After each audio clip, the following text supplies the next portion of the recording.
안녕하세요, 임태형입니다. 오늘은 영재고 과학고 지원자 여러분들을 위해서 합격 선배들의 자기소개서 살펴보는 시간 가져보도록 하겠습니다. 그 전에도 제가 여러 편의 영상을 통해서 이미 영재고 과학고 자기소개서 작성법에 대해 올린 적이 있었는데요. 작년, 재작년이나 올해나 자소서 작성 원칙에 큰 차이는 없습니다. 그렇기 때문에 과거 영상에서 말씀드렸던 내용들 중에서도 중요한 건 다시 한번 말씀드릴 거고요. 새로운 합격자 자소서 사례를 통해서 과거 영상에서 드리지 못했던 말씀도 추가해 보도록 하겠습니다. 순서에 상관없이 과거 영상들과 함께 참고하시면 더 도움될 수 있겠습니다. 오늘 보여드릴 내용은 영재고 과학고 합격생들의 자소서 내용, 그 중에서도 수학과 관련 작성 사례입니다. 영재고는 6월 초 전후로, 과학고는 8월 말 전후로 원서 접수가 시작되는데 두 학교고는 사실상 뽑고자 하는 인재상이 동일합니다. 그렇기 때문에 써야 할 자소서 내용도 큰 차이가 없고요. 특히 오늘 보여드리고자 하는 수학, 과학 사례들은 모든 영재고와 과학고에서 공통적으로 작성해야 하는 항목입니다. 오늘 내용 참고하실 때 유의하실 점은 합격자 자소서가 정답은 아니라는 점, 오히려 선배들이 다루지 않았던 소재를 적었을 때 입학사정관 선생님들의 관심을 끌 확률이 더 높다는 점을 기억해야 하겠습니다. 선배들 사례는 어디까지나 분위기 파악을 위한 참고용 자료로만 활용하셔야 하는 이유입니다. 그리고 어떤 입시든 마찬가지지만 자소서가 당락의 결정적 요소는 아닙니다. 영재고 입시에서는 1단계 통과나 3단계 캠프 면접 과정에서, 또 과학고 입시에서는 1단계 서류 면담 평가 과정에서 자소서가 일정 부분 역할을 하는 것은 사실이지만 가장 중요한 것은 당연히 지원자의 실질적인 수학과학 실력입니다. 그렇기 때문에 자소서 작성을 위한 여러분들의 노력도 결국에는 수학과학 실력 향상에 도움이 돼야 의미가 더 클 수 있겠습니다. 합격 선배들이 이런 소재를 쓰기 위해서 수학과학 공부를 어떻게 했을까 한번 고민해 보면서 내용을 보시면 좋겠습니다. 첫 번째 보실 자소서 내용은 인천과학예술영재학교 합격자 사례입니다. 물리 공식을 유도해내는 과정을 적었는데 아무래도 공식 유도다 보니까 수학적인 내용도 함께 포함이 됐습니다. 평소 실험이라든지 탐구활동을 많이 해본 학생이 아니었기 때문에 과학 이론 공부 과정을 소재로 삼았다는 점을 눈여겨보시면 좋겠습니다. 한번 읽어보도록 하겠습니다. 구심력 공식 등 여러 물리 공식들을 혼자서 유도해내면서 제 스스로 과학적 감각이 있다고 느꼈습니다. 저는 평소 공식들을 무조건 암기하지 않고 되도록 기본적인 지식을 응용하여 이끌어낸 식으로 물리를 공부했습니다. 그러나 구심력 공식의 경우 처음에 혼자서 유도하기는 쉽지 않았습니다. 그런데 문득 학교 과학 선생님께서 역학은 기하와 연관지어 생각해보는 것이 많은 도움이 된다고 말씀하신 것이 생각났습니다. 처음에는 힘의 분해에 자주 사용되는 삼각비를 이용해 볼 생각을 했었습니다. 또 다른 기하 개념이나 정의를 적용해 볼 수는 없을까 고민하다가 한 쌍의 닮은 이등변 삼각형을 이용해 원운동의 공식들을 유도할 수 있었습니다. 원운동의 궤도를 그리며 관찰하며 원의 정의와 등속 원운동의 성질을 통해 크기가 같은 성분을 찾을 수 있었습니다. 이후 닮은 비를 통해 구심력 공식을 유도해낼 수 있었습니다. 이런 과정을 통해 평소에 모르던 개념들, 예를 들면 각속도 등의 개념을 EBS 강의 영상을 찾아 들으면서 배울 수 있었습니다. 또한 제가 공식을 유도한 과정들이 문제집이나 서적 등에 나오는 내용과 비슷하다는 것이 놀라웠고 물리를 공부하는 것에 대한 자신감이 생겨났습니다. 구심력 공식에서 파생되어 나온 여러 정리나 원리들, 예를 들면 케플러의 조화 법칙도 유도해 볼 수 있었습니다. 물리를 좋아했던 학생이고 물리 선행도 많이 진행했던 학생이었기 때문에 자소서에도 관련 내용을 중심으로 적었습니다. 아주 특별한 탐구는 아니었지만 자기가 잘하는 과목을 어떤 식으로 공부했고 자기 장점이 무엇인지를 명확히 드러냈다는 점에서 무난한 자소서 내용이었다고 볼 수 있습니다. 자소서를 쓸 때 특히 우리 학생들이 별다른 탐구 경험이 없다고 고민하시는 경우가 많은데 이 자소서처럼 자신의 장점이 무엇인지만 잘 드러낼 수 있다면 평소에 공부 과정을 적는 것도 나쁘지 않다는 걸 보여드리고자 선택한 자소서였습니다. 다음은 수도권 과학고 합격자 사례인데요. 수학 영역 작성 내용입니다. 저는 수학 증명들이 실제로 맞는지 탐구해보는 것을 좋아합니다. 한 번은 톨레미 정리가 어떻게 성립하는지 증명해보고 싶었습니다. 증명을 이해하는 것은 어렵지 않았는데 그 역이 성립하는 것은 어렵게 느껴졌습니다. 공원점의 성질과 삼각형의 닮음을 오랜 시간 동안 들여다보니 이해가 되었습니다. 공원점과 톨레미 정리의 관계가 필요충분 조건이라는 것까지는 확인할 수 있었습니다. 필요충분 조건을 만족한다는 것이 논리적으로 완벽하다는 느낌이 들었고 그런 수학적인 안정감에 매력을 느꼈습니다. 그래서 기하의 여러 정리들이 필요충분 조건으로 이루어져 있는지 직접 확인해 보았습니다. 예를 들어 이등변 삼각형과 관련된 정리들은 필요 충분 조건을 만족했습니다.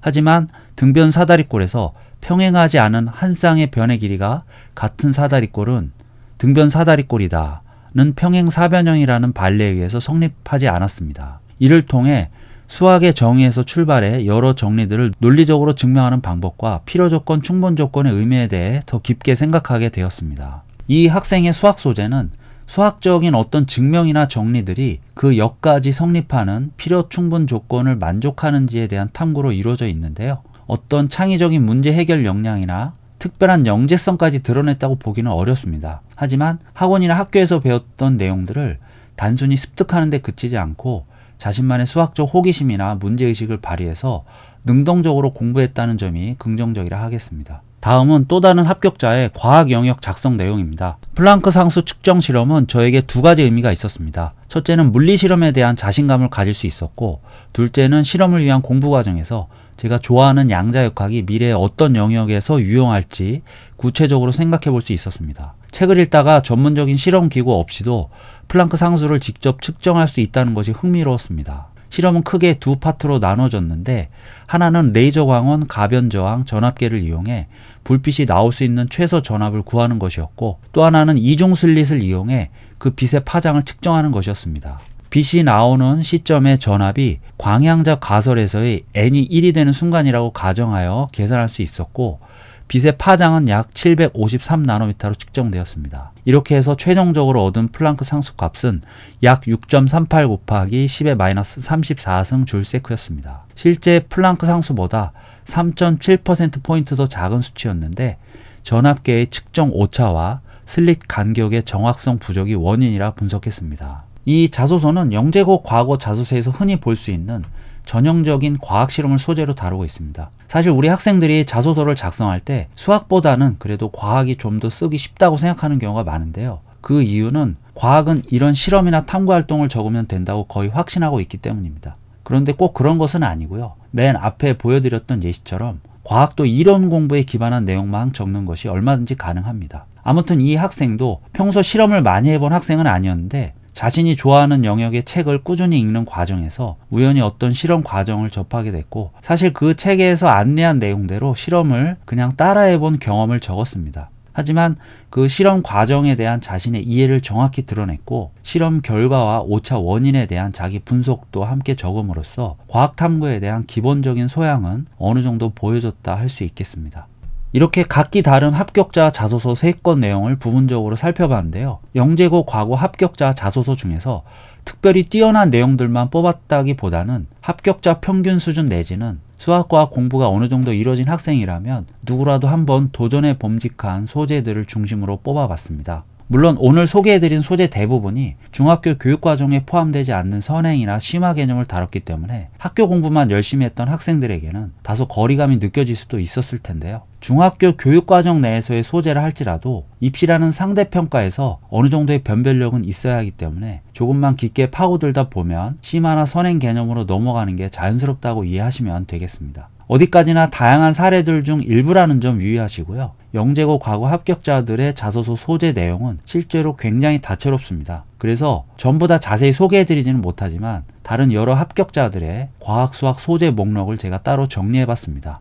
과학 먼저 보시면 실험뿐만 아니라 기능성 신발이나 날개 없는 환풍기 또는 새로운 악기 제작 같은 발명품 소재도 있고요. 빗면 운동 또는 주사위나 도미노 같은 일상에서 관찰 가능한 현상들을 과학적으로 분석해보는 탐구들도 많았습니다. 독서를 통해서 자신이 과학의 기초 원리들을 어떻게 이해했는지 적었던 학생도 있었고요. 꼭 어떤 내용을 적어야 된다고 규정하기 어려울 정도로 다양한 소재들이 합격 자소서에 포함됐다는 걸 알 수 있습니다.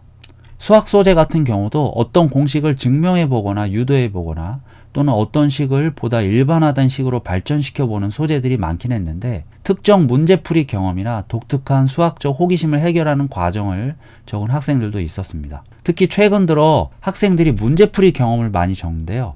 이때 조심해야 할 점은 과연 한두 개의 문제풀이 경험으로 나의 수학적 특성이나 장점을 얼마나 잘 드러낼 수 있느냐입니다. 그래서 평소 나의 공부 습관이나 수학적 자질이 그런 문제 해결에 어떤 도움이 되었는지도 함께 적으시면 좋겠고요. 문제풀이 과정만으로 자소서를 채우기보다는 그런 문제 해결을 통해서 수학적으로 자신이 발전한 부분이나 추가적으로 갖게 된 궁금증 또는 해당 영역에 대한 자기만의 생각들, 재밌는 아이디어들 이런 것들도 함께 적는 게 자신의 수학 역량을 보다 입체적으로 보여주는 데 도움된다 할 수 있겠습니다. 아직 이런 경험이 전혀 없다고 생각되는 학생이라면 지금부터라도 자신이 좋아하고 재밌는 영역을 중심으로 이런 수학 공부가 더 필요하겠죠. 자소서는 그런 공부의 부산물일 뿐이지 자소서에 열심히 매달린다고 이런 소재가 자동으로 나오진 않습니다. 다만 과거에 자신이 했던 공부나 문제풀이 과정을 모두 자세히 기억할 수는 없기 때문에 그런 걸 한번 정리해보는 시간은 당연히 의미가 있겠습니다. 그리고 그 과정에서 떠올린 어떤 소재에 대해서 남은 기간에 좀 더 보완해 탐구하고 발전시켜보는 것도 수학 실력 향상이나 자소서 작성에 당연히 도움되겠습니다. 오늘 영재고 과거 자소서 합격자 사례 영상은 여기까지고요. 도움되셨다면 구독, 좋아요, 댓글도 많이 부탁드리겠습니다. 감사합니다.